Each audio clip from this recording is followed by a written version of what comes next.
Assalamualaikum warahmatullahi wabarakatuh.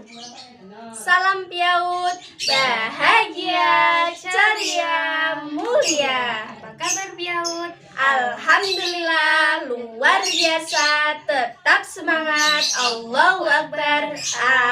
Ajaib. Kami dari kelompok 1 akan mempresentasikan makalah kami yang berjudul Proses berbahasa dan berbicara.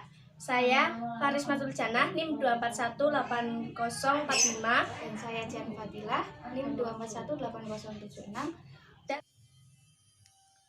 Saya Riani Lamsari, NIM 2418044. Pengertian berbahasa dan berbicara.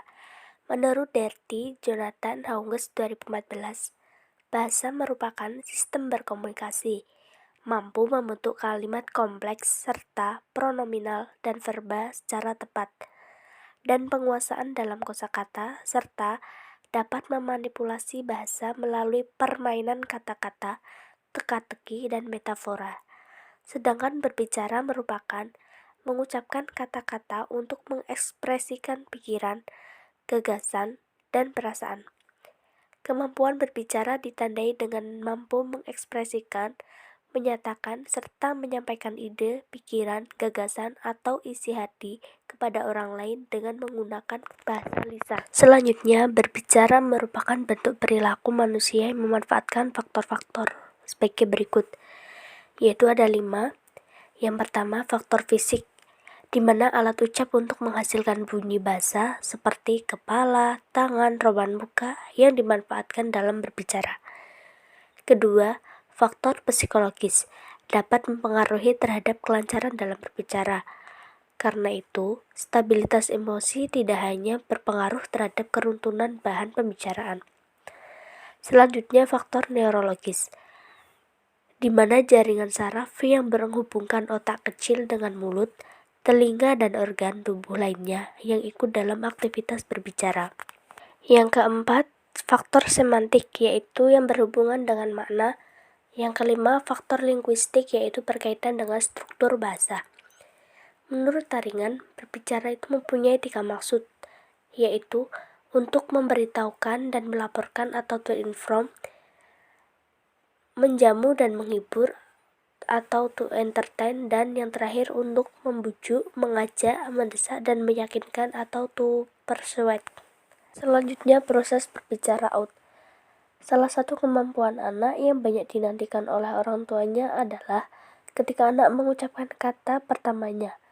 Perkembangan berbicara anak paling awal yaitu seorang bayi dari hari ke hari akan mengalami perkembangan bahasa dan kemampuan berbicara. Namun, setiap anak tidak sama pencapaiannya. Ada yang cepat berbicara, ada pula yang membutuhkan waktu lama. Untuk membantu perkembangan, ibu dapat membantu memberikan stimulasi yang disesuaikan dengan anak. Oleh karena itu, orang tua harus selalu memperhatikan perkembangan saat anak mulai belajar berbicara. Di sini saya singgung sedikit proses berbicara anak pada usia 0 sampai 3 bulan, yaitu anak membuat suara yang menyenangkan. Anak akan mengulangi suara yang sama secara berulang-ulang atau seperti ocehan. Anak akan menangis dengan cara berbeda untuk menunjukkan kebutuhannya yang berbeda-beda pula. Contohnya, menangis dengan melengking tinggi jika kesakitan. Selanjutnya usia 4 sampai 6 bulan, anak akan berceloteh ketika sendirian. Anak akan melakukan sesuatu dengan bunyi atau gerakan tubuh secara berulang ketika bermain. Anak akan berbicara secara sederhana, tanpa tangisan untuk menarik perhatian orang dewasa di sekitarnya. Untuk usia 7 sampai 12 bulan, anak akan melakukan imitasi untuk melakukan berbagai jenis bunyi atau suara. Anak akan berceloteh dengan kata-kata sederhana. Misalnya, mama, dada, tapi masih belum jelas pengucapannya. Selanjutnya usia 1 sampai 2 tahun, anak telah dapat menggunakan berbagai bunyi huruf konsonan pada awal kata. Anak sudah menyusun 2 kata, contohnya mama mau minum. Selanjutnya usia 2 sampai 2,5 tahun, anak bisa bertanya dan mengarah mendapatkan perhatian orang tua dengan mengatakan nama benda yang dimaksud. Cara anak berbicara sudah dapat dipahami secara keseluruhan. Anak sudah dapat menghafal kata-kata untuk keseharian. Anak memahami tata bahasa secara sederhana, contohnya, aku mau naik sepeda. Umur 2,5-3 tahun, anak mulai mengucapkan kata yang lebih rumit seperti penekanan di akhir kata. Anak mengucapkan berupa kata-kata inti, contohnya, Pa antor, yang artinya papa mau ke kantor.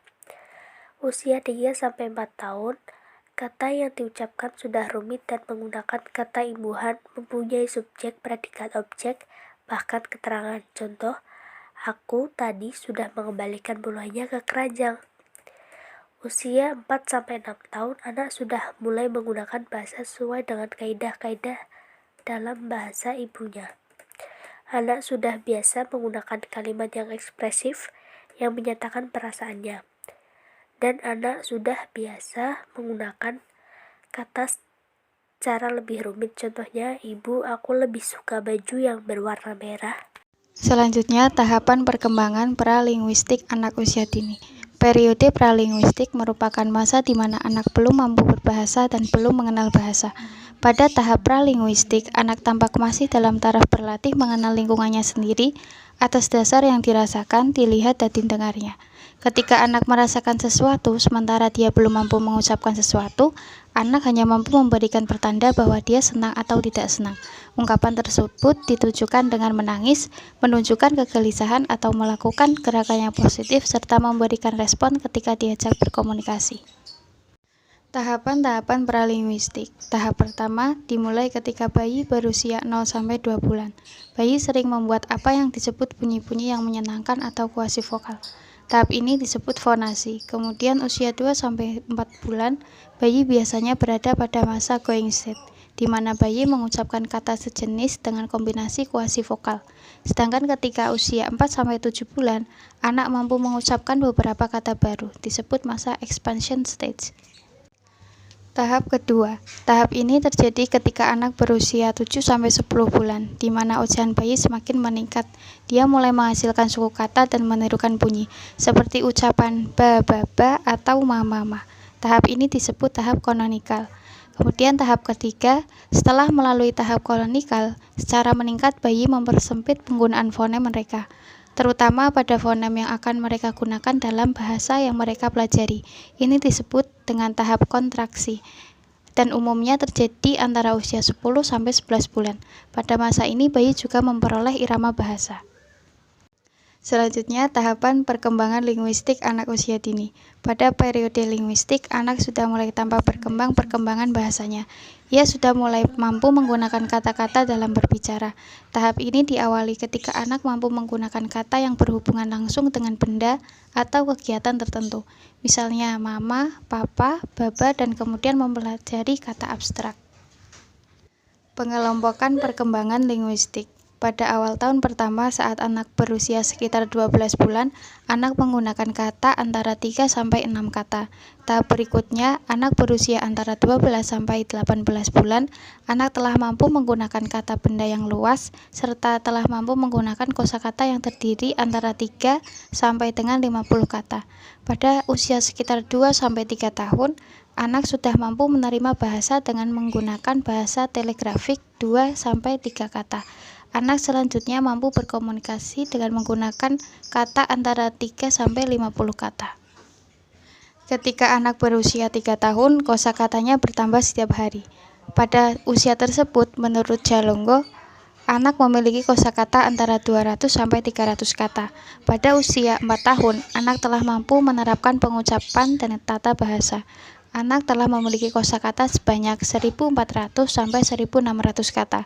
Pada usia 5-6 tahun, anak telah memiliki susunan kalimat dan tata bahasa yang benar, baik dalam menggunakan awalan maupun dalam menggunakan kata kerja. Bentuk bahasa lisan dan tulis anak usia dini. Bentuk-bentuk kemampuan bahasa meliputi kemampuan bahasa lisan dan kemampuan bahasa tulis. Kemampuan bahasa lisan, bentuk reseptifnya mendengarkan, dan ekspresifnya berbicara.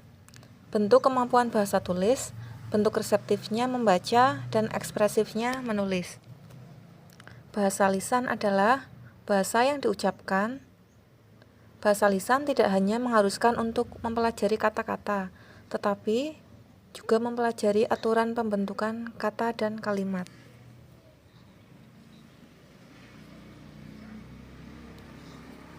Bentuk-bentuk bahasa tulis yang dibuat anak usia dini dikategorikan ke dalam dua bentuk besar, yakni bentuk tidak sempurna dan bentuk terbalik.